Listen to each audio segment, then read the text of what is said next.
ಬದ್ಧ ವೈರಿಗಳು ಒಂದೇ ವೇದಿಕೆಯಲ್ಲಿ ಸಮಾಗಮ ಆಗಿದ್ದಾರೆ. ಈಶ್ವರಪ್ಪ ಮತ್ತು ಬಿಎಸ್ವೈ ಬಗ್ಗೆ ಮಾತಾಡ್ತಾ ಇದ್ದೀವಿ. ಒಂದೇ ವೇದಿಕೆಯಲ್ಲಿ ಬದ್ಧ ವೈರಿಗಳ ಮುಖಾಮುಖಿಯಾಗಿದೆ. ಕಾರ್ಯಕ್ರಮವೊಂದರಲ್ಲಿ ಈಶ್ವರಪ್ಪ ಬಿಎಸ್ವೈ ಪ್ರತ್ಯಕ್ಷ ಆಗಿದ್ದಾರೆ. ಪುಸ್ತಕ ಬಿಡುಗಡೆ ಕಾರ್ಯಕ್ರಮದಲ್ಲಿ ಇಬ್ಬರೂ ಕೂಡ ಭಾಗಿಯಾಗಿದ್ದಾರೆ. ದತ್ತಾತ್ರೇಯ ಹೊಸಬಾಳೆ ಜೊತೆ ನಾಯಕರು ಕಾಣಿಸಿಕೊಂಡಿದ್ದಾರೆ. ಈ ದತ್ತಾತ್ರೇಯ ಹೊಸಬಾಳೆ RSSನ ಸರ ಕಾರ್ಯನಿರ್ವಾಹಕ. ಇವರು ಕೃಷ್ಣ ಸ್ಮೃತಿ ಸಂಸ್ಕರಣಾ ಗ್ರಂಥ ಬಿಡುಗಡೆ ಕಾರ್ಯಕ್ರಮ ಏನು ಆಯೋಜನೆ ಆಗಿತ್ತು, ಆ ಕಾರ್ಯಕ್ರಮದಲ್ಲಿ ಸಮಾಗಮ ಆಗಿದೆ. ಶಿವಮೊಗ್ಗದ ಕುವೆಂಪು ರಂಗಮಂದಿರದಲ್ಲಿ ಈ ಕಾರ್ಯಕ್ರಮ ನಡೆಸಲಾಗಿತ್ತು. ಆ ಕಾರ್ಯಕ್ರಮದಲ್ಲಿ ಈಶ್ವರಪ್ಪ ಮತ್ತು ಬಿಎಸ್ವೈ ಇಬ್ಬರು ಕೂಡ ಮುಖಾಮುಖಿಯಾಗಿದ್ದಾರೆ, ಒಟ್ಟಿಗೆ ಕಾಣಿಸ್ಕೊಂಡಿದ್ದಾರೆ. ಸೊ ಆಂತರಿಕ ದ್ವೇಷ ಇತ್ತು. ಅದು ಲೋಕಸಭಾ ಚುನಾವಣೆಯ ಸಂದರ್ಭದಿಂದ ಕೂಡ ನಾವು ಗಮನಿಸ್ತಾ ಇದ್ವಿ. ಏಕೆಂತಂದರೆ ಯಡಿಯೂರಪ್ಪ ವಿರುದ್ಧ ಒಂದು ಕಡೆ ಯತ್ನಾಳ್ ಮಾತನಾಡ್ತಾ ಇದ್ರೆ, ಈಶ್ವರಪ್ಪ ಅವರು ಕೂಡ ಅದೇ ಹಾದಿಯಲ್ಲಿ ಅವರು ಕೂಡ ಮಾತನಾಡ್ತಾ ಇದ್ರು. ಒಂದಷ್ಟು ವಿಚಾರಕ್ಕೆ ಸಂಬಂಧಪಟ್ಟಂತೆ ತಮ್ಮ ಬೇಸರವನ್ನು ಹೊರ ಹಾಕ್ತಾ ಇದ್ರು ಈ ಯಡಿಯೂರಪ್ಪ ಅವರ ವಿಚಾರಕ್ಕೆ ಸಂಬಂಧಪಟ್ಟಂತೆ. ಈಗ ಆ ಎಲ್ಲ ದ್ವೇಷಗಳನ್ನು ಬಿಟ್ಟು ಒಂದಾದ್ರ ಅನ್ನುವಂಥ ಪ್ರಶ್ನೆ.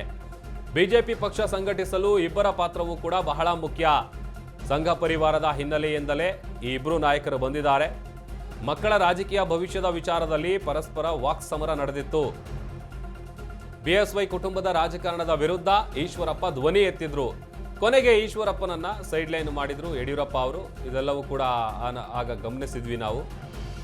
ಅದರಲ್ಲಿ ಬಹಳ ಮುಖ್ಯವಾಗಿ ಶಿವಮೊಗ್ಗ ಟಿಕೆಟ್ ತಪ್ಪಿಸುವಲ್ಲಿ ಬಿಎಸ್ವೈ ಅವರು ಯಶಸ್ವಿ ಆಗಿದ್ರು. ಇದೇ ಸಿಟ್ಟು, ಇದೇ ದ್ವೇಷ ಈಶ್ವರಪ್ಪ ಅವರಿಗಿತ್ತು. ರಾಘವೇಂದ್ರ ವಿರುದ್ಧ ಮಾಜಿ DCM ಈಶ್ವರಪ್ಪ ಸ್ಪರ್ಧೆ ಮಾಡಿದ್ರು. ಆ ಬಳಿಕ ಪಕ್ಷದಿಂದ ಈಶ್ವರಪ್ಪ ಅವರನ್ನ ನಾಯಕರು ಉಚ್ಚಾಟನೆ ಮಾಡುವಂತ ಕೆಲಸ ಮಾಡಿದ್ರು. ಇದೀಗ ಉಚ್ಚಾಟನೆ ಆದ ಬಳಿಕ ರಾಯಣ್ಣ ಬ್ರಿಗೇಡ್ ಕಟ್ಟೋದಕ್ಕೆ KS ಈಶ್ವರಪ್ಪ ಅವರು ಹೊರಟಿದ್ರು. ಈಗ ಒಂದೇ ವೇದಿಕೆಯಲ್ಲಿ ಇಬ್ಬರು ನಾಯಕರು ಕಾಣಿಸಿಕೊಂಡಿದ್ದಾರೆ. ಸೊ ಸಹಜವಾಗಿ ಇವರಿಬ್ಬರ ಮಧ್ಯೆ ಇದ್ದಂಥ ದ್ವೇಷವನ್ನ ಬಿಟ್ಟು ಒಂದಾದ್ರ ಹಾಗಾದ್ರೆ ಯಡಿಯೂರಪ್ಪ ಮತ್ತೆ ಈಶ್ವರಪ್ಪ ಅನ್ನುವಂಥ ಪ್ರಶ್ನೆ ಮೂಡ್ತಾ ಇದೆ.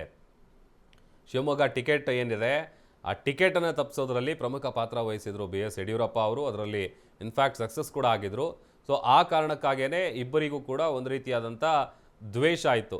ಬಟ್ ಈಗ ಅವರು ಒಟ್ಟಿಗೆ ಭಾಗಿಯಾಗಿರುವಂಥ ಕಾರ್ಯಕ್ರಮದ ಫೋಟೋಸನ್ನು ಕೂಡ ನಾವು ನಿಮಗೆ ತೋರಿಸ್ತಾ ಇದ್ದೀವಿ ನೋಡಿ. ಇದು ದತ್ತಾತ್ರೇಯ ಹೊಸಬಾಳೆ ಜೊತೆ ನಾಯಕರು ಕಾಣಿಸಿಕೊಂಡಿದ್ದಾರೆ. ಪುಸ್ತಕ ಬಿಡುಗಡೆ ಸಮಾರಂಭದಲ್ಲಿ ಇಬ್ಬರು ಕೂಡ ಮುಖಾಮುಖಿಯಾಗಿದ್ದಾರೆ, ಒಂದೇ ವೇದಿಕೆಯಲ್ಲಿ ಕಾಣಿಸ್ಕೊಂಡಿದ್ದಾರೆ.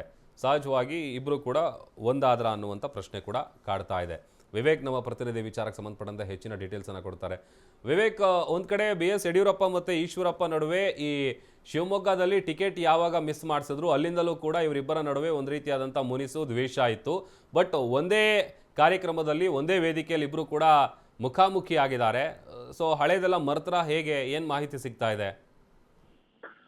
ಎಸ್ ಪ್ರಭು, ಈಗಾಗಲೇ ನೀವು ಹೇಳ್ದಂತೆ ಕಡಾಖಂಡಿತವಾಗ್ಲೂ ಟಿಕೆಟ್ ತಪ್ಪಿಸಿದ್ರು ಅನ್ನೋ ಒಂದು ಕಾರಣಕ್ಕಾಗಿ ಬದ್ಧ ವೈರಿಗಳು ಅಂತಾನೆ ಗುರುತಿಸ್ಕೊಂಡ್ರು ಈಶ್ವರಪ್ಪ ಹಾಗೆ ಯಡಿಯೂರಪ್ಪನವರು. ಮತ್ತೆ ಈ ಹಿಂದೆ ಕೂಡ ಅಷ್ಟೇ ಯಡಿಯೂರಪ್ಪನವರು ರಾಜ್ಯ ಅಧ್ಯಕ್ಷರಾದಂತಹ ಸಂದರ್ಭದಲ್ಲಿ ಸಾಕಷ್ಟು ವಿರೋಧವನ್ನು ಕೂಡ ವ್ಯಕ್ತಪಡಿಸಿದ್ರು ಈಶ್ವರಪ್ಪನವರು. ಮತ್ತೊಮ್ಮೆ ಈಶ್ವರಪ್ಪನವರು ರಾಜ್ಯ ಅಧ್ಯಕ್ಷರಾದಂತಹ ಸಂದರ್ಭದಲ್ಲಿ ಯಡಿಯೂರಪ್ಪನವರು ಕೂಡ ಸಾಕಷ್ಟು ವಿರೋಧವನ್ನು ವ್ಯಕ್ತಪಡಿಸಿದ್ರು. ಎಲ್ಲ ಒಂದ್ ಕಡೆ ಇಬ್ಬರು ನಾಯಕರು ಕೂಡ ಒಂದೇ ಸಂಘ ಪರಿವಾರದಿಂದ RSS ಇಂದ ಬಂದಿದ್ರು ಕೂಡ, ಮತ್ತೆ ಒಂದೇ ಕ್ಷೇತ್ರದವರು ಅಂದ್ರೆ ಶಿವಮೊಗ್ಗ ಕ್ಷೇತ್ರದವರೇ ಆಗಿದ್ರು ಕೂಡ ಎಲ್ಲ ಒಂದ್ ಕಡೆ ಎಲ್ಲ ಕಡೆನೂ ಬದ್ಧ ವೈರಿಯ ರೀತಿಯಲ್ಲೇ ಗುರುತಿಸ್ಕೊಳ್ತಾ ಬರ್ತಾ ಇದ್ರು. ಮತ್ತೆ ಎಂದೂ ಕೂಡ ಅವರಿಬ್ರು ನಾಯಕರು ಒಂದೇ ವೇದಿಕೆಯಲ್ಲಿ ಕಾಣಿಸ್ಕೊಳ್ಳುವ ಸಾಧ್ಯತೆಗಳು ಬಹಳ ಕಮ್ಮಿ ಅಂತ ಕೂಡ ಕೇಳಿ ಬರ್ತಿತ್ತು. ಅದೇ ಸಂದರ್ಭದಲ್ಲಿ ನಿನ್ನೆ ಅಷ್ಟೇ ಒಂದು ಕಾರ್ಯಕ್ರಮ ಕೂಡ ನಡೆಯುತ್ತೆ. ಈ ಕಾರ್ಯಕ್ರಮದಲ್ಲಿ ದತ್ತಾತ್ರೇಯ ಹೊಸಬಾಳೆ ಅವರು ಕೂಡ ಅಟೆಂಡ್ ಮಾಡಿರ್ತಾರೆ. ಇದೇ ಕಾರ್ಯಕ್ರಮದಲ್ಲಿ ಅಂದ್ರೆ ದತ್ತಾತ್ರೇಯ ಹೊಸಬಾಳೆ ಅವರು ಮಧ್ಯದಲ್ಲಿ ಕೂತಿದ್ರೆ ಒಂದ್ ಕಡೆ ಒಂದು ಭಾಗದಲ್ಲಿ ಯಡಿಯೂರಪ್ಪನವರು, ಮತ್ತೊಂದು ಭಾಗದಲ್ಲಿ ಈಶ್ವರಪ್ಪನವರು ಕೂಡ ಕೂತ್ಕೊಂಡಿರ್ತಾರೆ. ಈ ಹಿಂದೆ ಅಂದ್ರೆ ಟಿಕೆಟ್ ಕೈ ತಪ್ಪಿಸಿದ್ರು ಅನ್ನೋ ಒಂದು ಕಾರಣದಕ್ಕಾಗಿ ಅವರು ಕೂಡ ನೇರವಾಗಿ ಪಕ್ಷೇತರರಾಗಿ ನಿಂತ್ಕೊಂಡು ಸ್ಪರ್ಧೆ ಕೂಡ ಮಾಡ್ತಾರೆ. ಶಿವಮೊಗ್ಗ ಸಂಸದರಾಗಿ ಈಶ್ವರಪ್ಪನವರು ಅಲ್ಲೂ ಕೂಡ ಅವರು ಸೋಲನ್ನ ಕಾಣ್ತಾರೆ. ತದನಂತರ ಅವ್ರಿಗೆ ಪಕ್ಷದಿಂದ ಕೂಡ ಉಚ್ಚಾಟನೆ ಮಾಡಲಾಗುತ್ತೆ 6 ವರ್ಷಗಳ ಕಾಲ. ಅದಾದ ನಂತರ ಮತ್ತೆ ಯಡಿಯೂರಪ್ಪನವರು ಮತ್ತೆ ಈಶ್ವರಪ್ಪನವರು ಯಾವುದೇ ವೇದಿಕೆಯಲ್ಲಿ ಒಟ್ಟಾಗಿ ಕಾಣಿಸ್ಕೊಳ್ಳಲು ಸಾಧ್ಯ ಇಲ್ಲ ಅನ್ನೋ ಒಂದು ಟೈಮ್ ನಲ್ಲಿ ನಿನ್ನೆ ಅಷ್ಟೇ ಒಂದು ಪುಸ್ತಕ ಬಿಡುಗಡೆ ಕಾರ್ಯಕ್ರಮದಲ್ಲಿ ಇಬ್ಬರು ಕೂಡ ಒಟ್ಟಾಗಿ ಕಾಣಿಸ್ಕೊಂಡಿದ್ದು ಬಹಳ ಕುತೂಹಲ ಮೂಡಿಸಿದೆ. ಅದರಲ್ಲೂ ಕೂಡ ಎಲ್ಲೋ ಒಂದ್ ಕಡೆ ದತ್ತಾತ್ರೇಯ ಹೊಸಬಾಳೆ ಅವರು ಈ ಇಬ್ಬರು ನಾಯಕರಿಗೆ ಒಂದು ಮಾಡೋದಕ್ಕೆ ಹೊರಟಿದಾರಾ ಅಂತ ಕೂಡ ಸಾಕಷ್ಟು ಕುತೂಹಲಗಳು ಕೂಡ ಇಲ್ಲಿ ಕಂಡು ಬರುತ್ತಿದೆ. ಯಾಕಂದ್ರೆ ಈ ಹಿಂದೆ ಯಡಿಯೂರಪ್ಪನವರು ಮತ್ತು ಈಶ್ವರಪ್ಪನವರ ನೇತೃತ್ವದಲ್ಲಿ ಸಾಕಷ್ಟು ಸಂಘಟನೆ ಕೂಡ ಸರಿ ಮಾಡಿದ್ರು, ಮತ್ತೆ ರಾಜ್ಯದಾದ್ಯಂತ ಇಬ್ಬರು ಕೂಡ ಒಟ್ಟಾಗಿ ಓಡಾಟವನ್ನ ಮಾಡಿದ್ರು, ಪ್ರವಾಸವನ್ನ ಕೈಗೊಳ್ಳುತ್ತಿದ್ರು, ಮತ್ತೆ ಎಲ್ಲ ಒಂದ್ ಕಡೆ ಬಿಜೆಪಿಯನ್ನ ಕಟ್ಟುವ ನಿಟ್ಟಿನಲ್ಲಿ ಸಾಕಷ್ಟು ಪ್ರಯತ್ನಗಳನ್ನು ಕೂಡ ಪಟ್ಟಿದ್ರು ಇಬ್ಬರು ನಾಯಕರು. ಹಾಗಾಗಿ ಮತ್ತೊಮ್ಮೆ ಈ ಇಬ್ಬರು ನಾಯಕರು ಒಂದಾದ್ರೆ, ರಾಜ್ಯ ಉದ್ದಕ್ಕೂ ಪ್ರವಾಸ ಮಾಡಿದ್ರೆ ಮತ್ತೊಮ್ಮೆ ಬಿಜೆಪಿ ಇನ್ನು ಯಶಸ್ಸುಗೊಳಿಸುವ ಸಾಧ್ಯತೆಗಳು ಇದೆ ಅಂತ ಕೂಡ ಕಂಡು ಬರುತ್ತಿದೆ. ಆ ನಿಟ್ಟಿನಲ್ಲಿ ಎಲ್ಲ ಒಂದ್ ಕಡೆ ದತ್ತಾತ್ರೇಯ ಹೊಸಬಾಳೆ ಅವರು ಅವರಿಬ್ಬರನ್ನು ಕೂಡ ಒಂದು ಮಾಡೋದಕ್ಕೆ ಪ್ರಯತ್ನ ಮಾಡಿದ್ರ ಈ ಈವೆಂಟ್ ನಲ್ಲಿ ಅಂತ ಕೂಡ ಕುತೂಹಲ ಮೂಡಿಸ್ತಿದೆ ಪ್ರಭು. ಓಕೆ, ಥ್ಯಾಂಕ್ ಯು ವಿವೇಕ್ ನಿಮ್ಮೆಲ್ಲ ಡೀಟೇಲ್ಸ್ಗಾಗಿ.